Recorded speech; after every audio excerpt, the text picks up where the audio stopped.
Hey everyone, in today's video I'm going to be going over my top 10 best weapons to use in Elden Ring.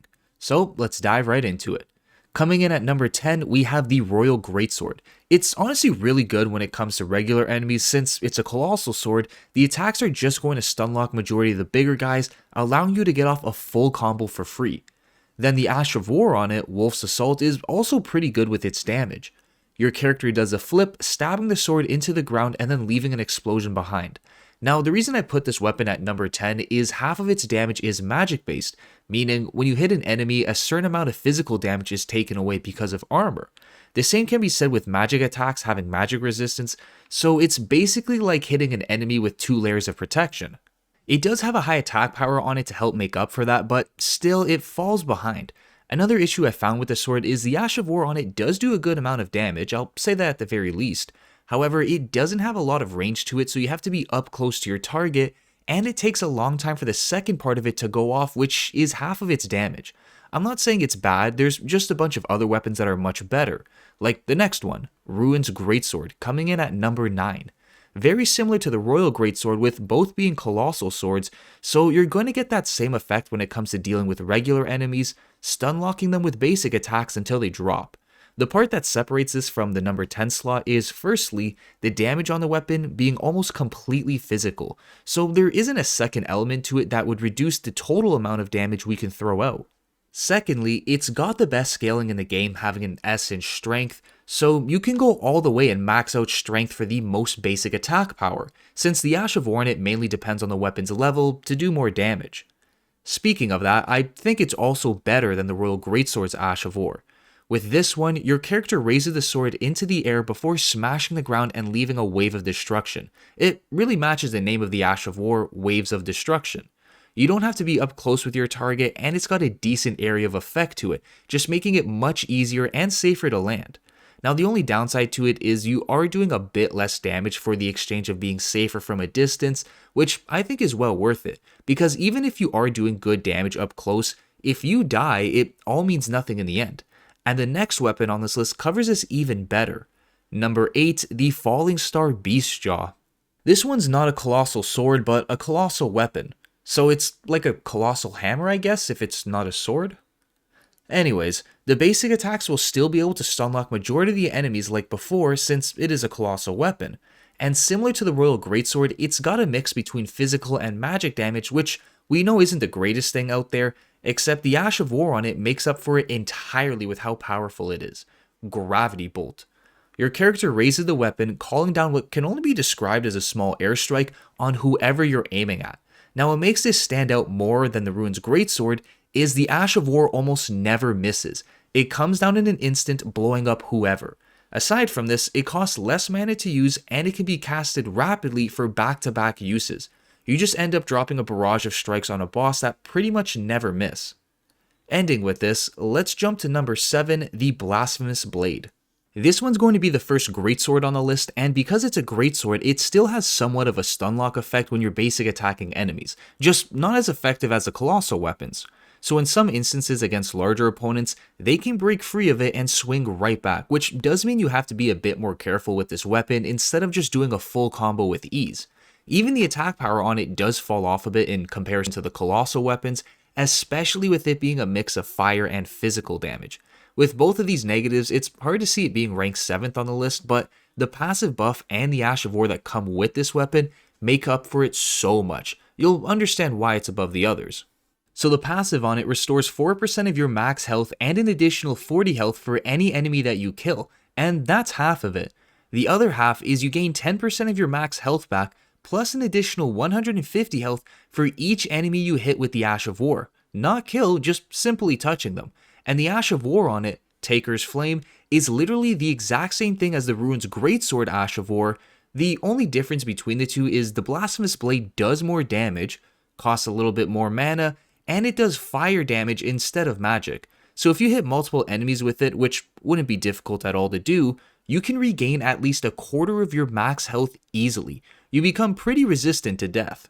Now the next weapon on this list is the complete opposite. You don't become resistant to death. You hand it out extremely quickly, killing anyone that's caught near you in just seconds. Number 6, MOHGWYN'S Sacred Spear. It does have one thing in common with the Blasphemous Blade. Its damage is split between physical and fire. However, MOHGWYN'S Sacred Spear is one of the larger weapons in the game, so it's going to have a stagger effect that's on par with the colossal weapons, just keeping the larger targets stun locked for a full combo. On top of this, the spear comes with a passive amount of blood loss that can also be increased by leveling up Arcane, so when you are throwing out those basic attacks, you'll have a good chance of proccing a bleed buildup for even more damage, and if you have your build set up correctly, it can reach a much higher attack power than the Blasphemous Blade, so you're just going to be doing more damage in general. Then for the Ash of War, same thing. You're going to be throwing out way more damage, except you don't get that nice healing factor that the sword has, but you won't really need it with how fast enemies die around you. That being the Blood Boon Ritual. Your character raises the spear into the air, stabbing above him 3 times, with each one doing tons of damage and building up a lot of blood loss. You can usually proc a bleed buildup each time you use the Ash of War, which is just going to melt majority of the enemies around you. Afterwards, it buffs the weapon, giving it an extra 30 fire damage for 20 seconds. Nothing crazy, but every little bit does help out. So the only problems I came across with this weapon is when you are using the Ash of War, your character becomes completely static. You're not going to be able to dodge any attacks at all, so there's a really good chance you're going to take a hit right back when using this. And secondly, the range on it isn't anything special, so you'll have to be fairly close to your target to get this off, which just goes back to the first issue of getting hit right back, since you're going to be fairly close to your target if you don't kill them in one go. All around, it's amazing having good damage, bleed buildup, and being able to hit multiple targets, but its lack of mobility definitely held it back from getting higher up on the list. Next up, we have number 5, the Scavenger's Curved Sword. This pretty much does everything MOHGWYN'S Sacred Spear can do, but better. Just like before, if you have a build set up correctly, these can reach a ridiculous amount of attack power, much higher than before. Proc blood losses with almost every other attack, and you're always mobile. You're never really locked into one position for a long period of time. To be more exact with this weapon, I'm talking about if you use the occult affinity on it with the Seppuku Ash of War. This is not only going to give you lots of physical damage and blood loss, but it pairs amazingly well with this weapon because if you do wield them, whenever you do a jumping or running weapon art attack, you swing the swords 4 times. Combine this with blood loss and other items that increase your damage with rapid attacks, you melt almost anyone in front of you. Now, the reason I keep saying almost is because when you are dealing with enemies in the game that are completely bleed resistant, you lose a lot of that damage that comes with bleed buildups. Even though you can still reach a good amount of attack power, it's part of the reason it holds it back. The other part of it is since it's a curved sword, you don't get that stagger effect at all in comparison with the larger weapons. So when you are dealing with non-boss enemies, you have to really pay attention to dodge their attacks instead of keeping them in a stun lock, which is effortless to do. Whereas the next weapon on the list can handle every enemy in the game regardless if they're resistant to bleed or not. Number 4, the Giant Crusher. This thing is a monster. Being in the colossal weapon category, you can throw around all the regular enemies in the game easily. Now, there's a couple of things to this weapon that make it better than the Scavenger's Curved Sword. Firstly, it being able to stun lock most of the enemies in the game. Secondly, you can use the bleed variation on this to proc blood losses just as well as the Scavenger's Curved Sword, and when you do come up against enemies immune to bleed buildups, you can switch the affinity on it to heavy, which gives it an S scaling in strength, taking the physical damage to a whole nother level. And lastly, this weapon can break a boss's stance extremely easily by doing the jumping weapon art attack. Literally, in just 3 hits, you can bring most bosses down to their knees with the correct setup. I have no doubt about it that this weapon belongs in number 4 slot, one of my personal favorite weapons for obliterating targets. Anyways, I didn't put it higher up on the list just because this requires you to be right up close to your opponent, which again isn't a bad thing with how strong the Giant Crusher is, but there are other weapons that can get out similar amounts of damage from a distance much more safely, like number 3 on the list, the Sword of Night and Flame. I'm going to skip right to it. The Ash of War in this thing is still extremely powerful even after all the nerfs it's faced, and I am talking about the magical laser beam one. It has no problem at all blasting bosses or strong enemies with tons of damage. What makes this better than the Giant Crusher is the fact that you can stay at a distance to get almost the same amount of damage off, and you can use the Ash of War rapidly since the animation doesn't take too long. Now the downsides to this weapon are pretty bad to the point where if it didn't have the Ash of War it wouldn't make it on the list at all. The first thing is the damage is split 3 ways between physical, magic, and fire. So the basic attacks are going to be reduced by quite a bit, so you'll definitely want to have a second sword in your offhand to counter that. The other reason is the same thing as a Scavenger's curved sword. It's not going to be able to stun lock enemies with its basic attacks, so you'll have to be more mindful of dodging hits. It may be a bit annoying having to be more careful in the game, but when you can blast people with a full-on magical laser beam, it kinda outweighs that by a lot. Anyways, continuing on, we have the second best weapon on this list, the Bolt of GRANSAX. Right off the bat, it's a spear-styled weapon, so it's going to work really well with shields, and even just by itself or power stancing it with another spear is going to make quick work of most enemies in the game. Yes, the damage on it is split between physical and lightning, so the basic attacks won't do as much, and it won't stagger enemies either. Still, not as bad as a Sword of Night and Flame's basic attacks. However, just like it, the Ash of War in this thing is even better than the magical laser beam. Ancient Lightning Spear.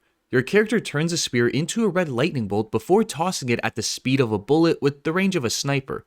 Safe to say, it's going to do a lot of damage. An added bonus to this is it can be charged up to travel further with more damage as well, which means you can also use Godfrey's icon on top of the Shard of Alexander to boost its damage even further. Again, with its range, you'll be able to stand at the back of a room during a boss fight, chucking lightning bolts like your Zeus. The only downsides I could find to this weapon are the usual suspects: split damage and no stagger effect. Coming to the number 1 spot for the top 10 weapons in all of Elden Ring, with this being the Dark Moon Greatsword. There's so many reasons why it's amazing all around, starting with it being a greatsword. We still get that stagger effect when attacking enemies, not as consistent as the bigger weapons, but much better than the smaller weapons like spears and straight swords. The next reason is the sword passively comes with 55 freeze buildup. It's not a lot, but you can proc freeze on the more difficult bosses and enemies, which can be better than bleed in certain instances, cause bleed takes a chunk of their health away, whereas frost does the same thing but a bit less damage, and it makes that target take 20% increased damage for 30 seconds. I'm not saying frost is its main damage, but it's definitely a nice passive effect on it. Then the main reason it's the best is because the Ash of War on it. Moonlight Greatsword. Your character buffs the weapon by adding an extra 65 magic damage to it, an extra 15 frost buildup, and turning your heavy attacks into projectiles that have medium range and a wide area of effect, all while lasting for 60 seconds, and this only costs 32 mana as well. So if you use the heavy attack, let's say 3 times in the span of 60 seconds, which you'll definitely swing more, but I'm just hugely underguessing it to be safe here, that comes down to almost 10 mana per projectile you shoot. That is extremely cost effective, if not a little bit overpowered, and there's a few more things to it as well.